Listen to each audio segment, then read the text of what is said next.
Happy birthday to you. Yay! Make a wish! ಒಂದು ಸಾಮಾನ್ಯ ಶಾಲೆಯಲ್ಲಿ ಓದುತ್ತಿರುವ ಅಸಮರ್ಥತೆಯುಳ್ಳ ಹುಡುಗ ಸಮಾಜದಲ್ಲಿ ಅನೇಕ ಸಮಸ್ಯೆಗಳನ್ನು ಎದುರಿಸುತ್ತಾನೆ. ಕೆಲವರು ಅವನನ್ನು ಹಾಸ್ಯ ಮಾಡುತ್ತಾರೆ, ಕೆಲವರು ಅವನನ್ನು ಕಡೆಗಣಿಸುತ್ತಾರೆ. ಇದರಿಂದ ಅವನು ದುಃಖಪಟ್ಟು ತನ್ನ ಸಾಮರ್ಥ್ಯದ ಮೇಲೆ ಅನುಮಾನ ಪಡುತ್ತಾನೆ. ಒಂದು ದಿನ ಒಂದು ದಯಾಳು ಮತ್ತು ವಿಶೇಷ ಶಿಕ್ಷಕಿ ಅವನನ್ನು ಗಮನಿಸುತ್ತಾರೆ. ಅವಳು ಅವನೊಳಗಿನ ಪ್ರತಿಭೆಯನ್ನು ಕಂಡು ಅವನಿಗೆ ಪ್ರೋತ್ಸಾಹ ನೀಡಿ ಅವನನ್ನು ವಿಶೇಷ ಶಾಲೆಗೆ ಸೇರಿಸುತ್ತಾರೆ. ಅಲ್ಲಿ ಅವನು ಸರಿಯಾದ ತರಬೇತಿ, ಪ್ರೀತಿ ಮತ್ತು ಬೆಂಬಲ ಪಡೆಯುತ್ತಾನೆ. ನಿಧಾನವಾಗಿ ಅವನ ಆತ್ಮವಿಶ್ವಾಸ ಹೆಚ್ಚುತ್ತದೆ ಮತ್ತು ಅವನು ತನ್ನ ವಿಶೇಷ ಪ್ರತಿಭೆಯನ್ನು ಅಭಿವೃದ್ಧಿಪಡಿಸುತ್ತಾನೆ.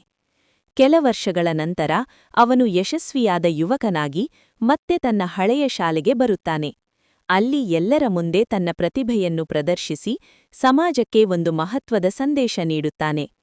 ಅಸಮರ್ಥತೆ ದೇಹದಲ್ಲಿರಬಹುದು, ಆದರೆ ಕನಸುಗಳಿಗೆ ಅಸಮರ್ಥತೆ ಇರಬಾರದು.